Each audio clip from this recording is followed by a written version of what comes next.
Imagine flying so incredibly fast that the air around you literally catches fire. We're talking about hypersonic flight, speeds over 5 times faster than sound. And today, we're diving into the absolutely insane engineering it takes to build an engine for this brutal new frontier. So let's get right into it. The biggest challenge here isn't just about speed. It's about surviving in an environment where the very air you're flying through is trying to rip your vehicle apart. So how on earth do you build an engine that can not only survive, but actually use that chaos to create thrust? Well, before we can get to the solutions, you really have to appreciate the problem. Engineers call it the hypersonic wall. It's this point where all the conventional rules of flight just completely break down. And just to put that into perspective for you, Mach 5 is fast, like fast enough to get you from New York to Los Angeles in less than an hour. At these kinds of speeds, you're not just flying anymore. You're basically in a physics experiment where everything is trying to go wrong at once. You see, this wall isn't just one problem, it's 3 massive ones.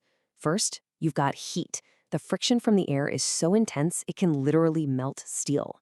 Then there's the crushing pressure trying to flatten the vehicle.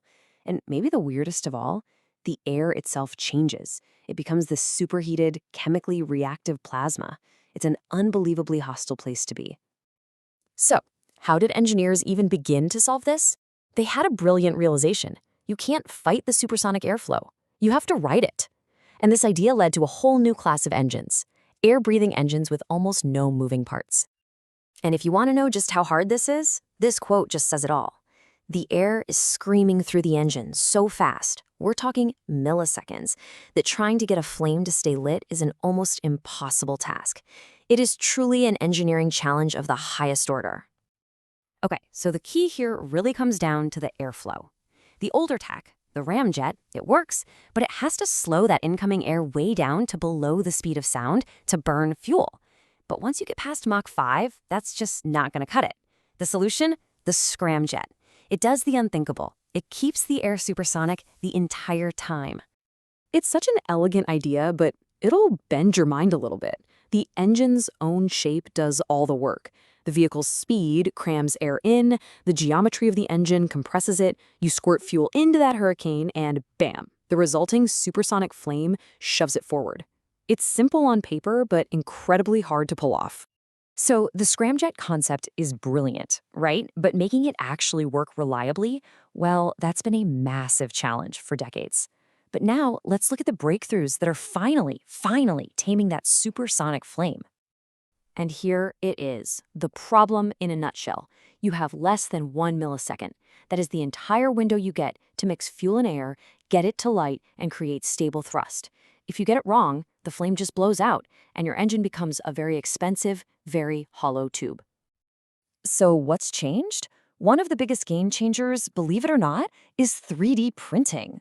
We're talking advanced additive manufacturing that lets engineers design and build these unbelievably complex internal shapes with cooling channels and fuel injectors woven right in, things that were just physically impossible to make before.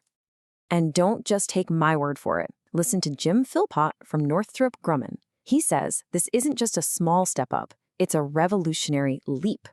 It gives designers the freedom to come up with these clean, elegant solutions for the heat and mixing problems that held back scramjets for so long. The other huge breakthrough, it's all about active control. Instead of just hoping the flame stays lit, engineers are now using microwave-enhanced plasma to basically give the flame a little help, making it much more stable and reliable. It's like giving the engine a brain, and it works across way more conditions. But what if you could do something even more radical than just burning fuel? The next giant leap in hypersonic engines isn't about controlling a flame. It's about harnessing a controlled explosion. Let's talk about detonation. Okay, think of it like this. Scramjets use something called deflagration. It's a fast burn, kind of like a log in a fireplace or gas in your car. Detonation engines, though, they use an explosion. A stick of dynamite. It's a supersonic shockwave that burns the fuel almost instantly, releasing its energy way faster and way more efficiently. So that's the science behind it. Instead of a flame front just spreading through the fuel, you get this incredibly powerful shockwave that compresses and ignites it all at once. And from a physics standpoint, that process is just way better than simple burning. And here is why that matters. By harnessing these detonations, the next generation of engines could be anywhere from 10 to 25% more fuel efficient. That is a massive gain. It means longer range, higher speeds, or the ability to carry more stuff.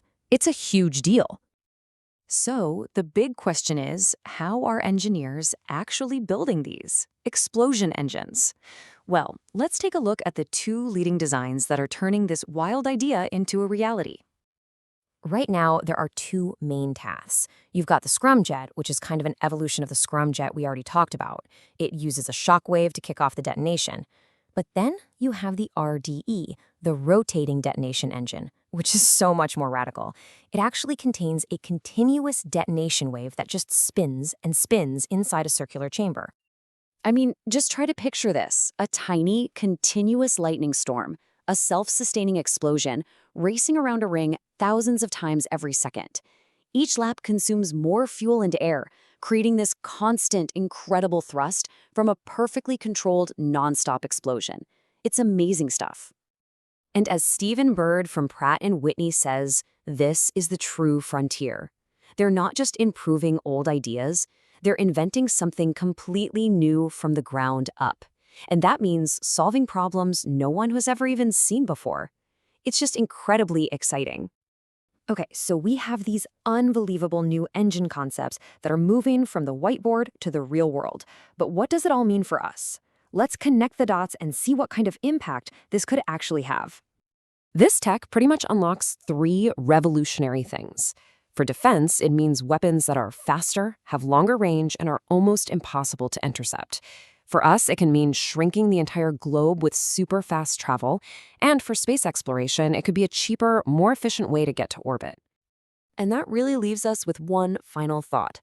A flight that takes nearly a whole day right now could one day take about as long as a movie. With the kind of progress we're seeing in these new engines, what sounded like pure science fiction just a few years ago is quickly becoming a very real engineering goal.